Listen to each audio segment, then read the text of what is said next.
Morning dear students, welcome back to my science online class.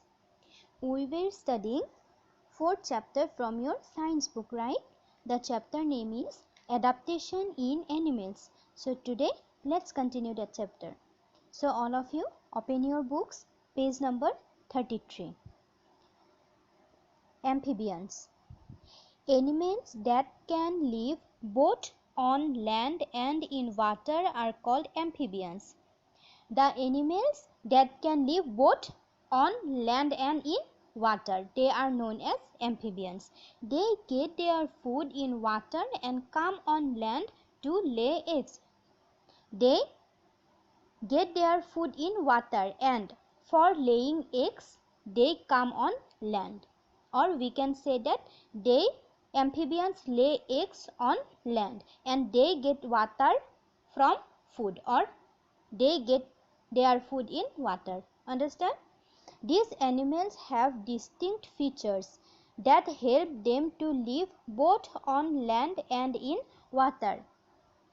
To live in water and also on land, they have to adapt themselves to survive in different or in particular environment. They have limbs to move and swim. So the amphibians have limbs. The limbs helps them to move and swim. They have gills and lungs to breathe in water and on the land respectively. The amphibians also have gills and lungs. The gills and lungs help them to breathe in water and on the land also. They have moist skin to breathe in water. The amphibians have moist skin. Moist skin means damp or wet skin to breathe in water. So these are the adaptations of amphibians to survive in the environment. Okay. Animals like frog, toad, tortoise, crocodile, alligator, salamander, etc. live both on land and in water. So these are the examples of amphibians. Now see aerial animals. Animals that can fly and spend a lot of their time in the air are called aerial animals. So this is the definition of aerial animals. The animals that can fly and they spend a lot of their time in the air. These are known as aerial animals. They have wing to fly. So for flying they have wing. Such animals have hollow bones and light bodies covered with feather. These aerial animals have hollow bones, cupola bones, and light bodies covered with feather. They have boat-shaped bodies which help them in flying. They have boat-shaped bodies because of the shape or with the shape which help them in flying. Animals like eagle, vulture, butterfly, bat, hummingbird, parrot, etc. are the examples of aerial animals. These are the example of aerial animals. Some birds migrate from one place to another with the change in weather. There are some birds who migrate. Migrate means they change their places according to the weather. These birds are known as migratory birds. For example, Siberian crane, flamingo, etc. What are the examples of migratory birds? Siberian cranes, flamingo, etc. What do you think? Is an ostrich a terrestrial or an aerial animal? Give the answer. What is the answer? Ostrich is a terrestrial animal. Okay. See the pictures. This is bat, eagle, vulture. Turn the page.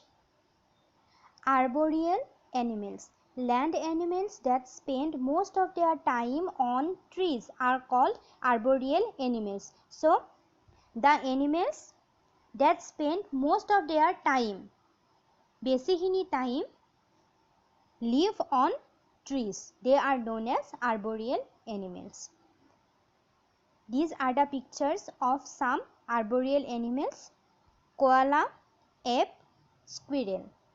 Lizard, monkey, ape, koala, squirrel, etc. are some arboreal animals. These are the examples of arboreal animals. These animals have strong arms, legs and claws which help them to hold and climb the branches of trees.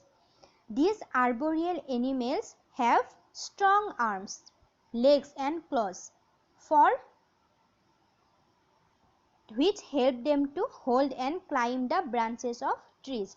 These are the adaptation of arboreal animals. Okay. Animals like monkeys have long arms and tail for climbing and hanging on trees. See the adaptation of monkey. They have long arms and tail for climbing and also hanging on trees. Understand? Adaptation for survival. The process of changing oneself to adjust in the environment is called adaptation. What is adaptation? Adaptation is the process of changing oneself to adjust in the environment. Some animals change themselves to adjust or to survive in that particular environment. So this process is known as adaptation. Understand? It is a way in which an animal's body helps it to live in an environment. So in this process in which animal's body helps it to live in an environment, they use their specialized body parts for food and protection from the environment. They means the animals use their specialized body parts because animals have different types of body parts and they use their body parts for food and protection from the environment. They use their body parts to get food from the environment and also to protect themselves from the environment or from some other animals. Skin, scales, feathers, fur, feet, wings, etc. are adapted for the specific environment. Animals have skin. Some animals have scales, feathers, fur, feet, wings, etc. are adapted for the specific environment. These are the adaptations of animals. See the pictures: grasshopper, garden lizard, walking stick, snake. Some animals like grasshopper, garden lizard, snake, walking stick, etc. develop special adaptation called camouflage. Camouflage helps the animals to hide from its enemies and prey because their body color easily blends with their surrounding. So, camouflage is a process by which some animals change their body color according to their surrounding. They change their body color and the body color will be same as their surrounding so that the enemies and prey cannot find out themselves. Okay, cannot find them.